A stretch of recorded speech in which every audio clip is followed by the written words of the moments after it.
আজকে আমি আপনার সাথে ঝালের পোলাও রেসিপি শেয়ার করব। এটা মূলত গ্রাম অঞ্চলে বিখ্যাত একটি খাবার। গ্রাম অঞ্চলে মানুষরা এটা খেয়ে থাকে। ঢাকা শহরে অনেক কম মানুষ আছে যারা জানে ঝালের পোলাও নামে একটা খাবার আছে। মানে বেশিরভাগ জানে না, কম মানুষ জানে। আজকে আমি একদম গ্রাম অঞ্চলে একদম তারা যেভাবে রান্না করে আমি ঠিক সেভাবেই আজকে এই ঝালের পোলাওটা রান্না করব। মূলত গ্রাম অঞ্চলে এই ঝালের পোলাওটা ভাতের চাল দিয়ে রান্না করে, তাই আজকে আমি এটা ভাতের চাল দিয়ে রান্না করব। আপনারা চাইলে পোলাও চাল দিয়েও এটা রান্না করে খেতে পারেন, কিন্তু গ্রাম অঞ্চলে সবাই ভাতের চাল দিয়ে এটা রান্না করে, তাই আজকে আমি ভাতের চাল দিয়েই এটা আমি রান্না করব। প্রথমে আমি চালটাকে ভালো করে ভেজে নেব।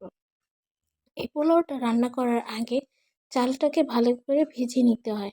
ভাতের চালটা ভালো করে ভেজে নিয়ে সাথে সাথে পানির মধ্যে ভিজিয়ে রাখতে হয়, তাই আজকে আমি ভাতের চাল দিয়ে এটা রান্না করছি। পোলাওর চাল দিয়ে রান্না করা যায়, কিন্তু গ্রাম অঞ্চলে যখন তাদের নতুন ফসল হয় ধান কাটার, তখনই এটা তারা রান্না করে, ধান কাটার পর।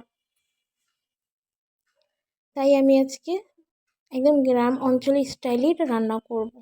আমার চালগুলো ভালো করে ভেজে নিয়ে এখন আমি সাথে সাথে এটা পানিতে ভিজিয়ে দিচ্ছি, আর এভাবে করে আমি সব চাল আস্তে আস্তে ভেজে নেব।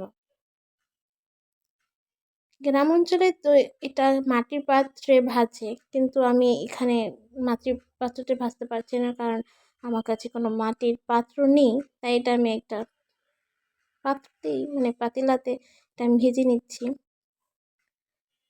আর চালগুলো আমি ভেজে এটার মধ্যে রাখছি, তারপরে চালগুলো আমি ভালো করে হাত দিয়ে ধুয়ে নেব। চালগুলো ভাজার আগে আমি চালগুলো ধুইনি, ভাজার শেষে আমি চালগুলো ধুবো। আর আমি এখানে কিছু মসুরি ডালও নিয়েছি, সেটা আমি ভিজিয়ে রাখছি যাতে মসুরি ডালটা ফুলে ওঠে।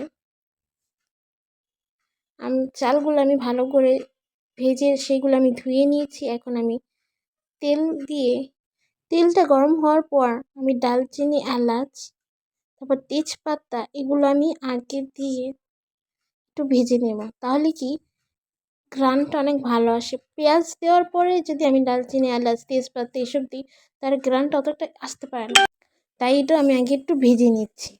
তেলের মধ্যে এটার স্মেলটা চলে আসবে। তারপর আমি এখানে পেঁয়াজ দিয়ে ভালো করে পেঁয়াজটা একটু ভাজা ভাজা করে নেব।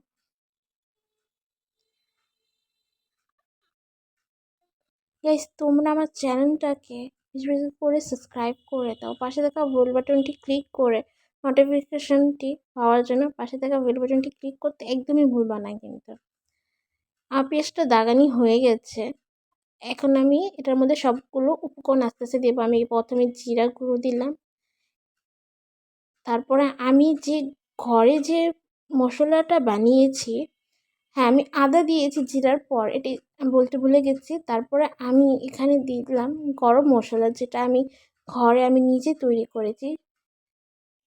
তারপরে এখানে আমি মরিচ গুঁড়ো দিলাম, যেহেতু এটা ঝালের পোলাও তো একটু তো ঝাল দিতেই হবে, কিন্তু যারা যেমন ঝাল খায় তারা ওই পরিমাণ অনুযায়ী আপনারা ঝাল দেবেন। আমি একটু ঝাল কম খাই, আমি একটু কমই দিয়েছি, তারপর অনেকটাই ঝাল দিয়ে দিয়েছি। আর আমি লবণ দিয়েছি। এটা ভালো করে একটু কষিয়ে নিচ্ছি। আমি কষিয়ে নেওয়ার পর আমি এখানে যে চালটা ধুয়ে রেখেছিলাম সেই চালটা আমি দিয়ে দিচ্ছি। আমি চালটা কিন্তু ভালো করে ধুয়ে নিয়েছি, আপনারা কিন্তু চালটা ভালো করে ধুয়ে নেবেন, ভাজার পর ধুবেন, ভাজার আগে না, এটা মনে রাখবেন। ঠিক আছে, এখন আমি একটু ভালো করে এটা একটু নাড়াচাড়া দিচ্ছি, চালটাকে একটু ভাজা ভাজা করে নিচ্ছি। ভাজা ভাজা করার পরেই আমি এটার মধ্যে পরিমাণ অনুযায়ী পানি দিই। আর এখানে আমি একটু স্মেল আসার জন্য একটু গোলাপ জল দিচ্ছি, কারণ এটা তো আর পোলাও চাল না, একটু এতে কোনো ঘ্রাণ আসবে না রান্না করার পর, তাই এখানে আমি একটু গোলাপ জলটা দিলাম। আর এখানে আমি পরিমাণ অনুযায়ী পানি দিয়েছি, যতটুকু চাল পোলাও রান্না খেতে যেমন মেপে পানিটা দেওয়া লাগে, আমি ঠিক এভাবেই মেপে পানি দিয়েছি।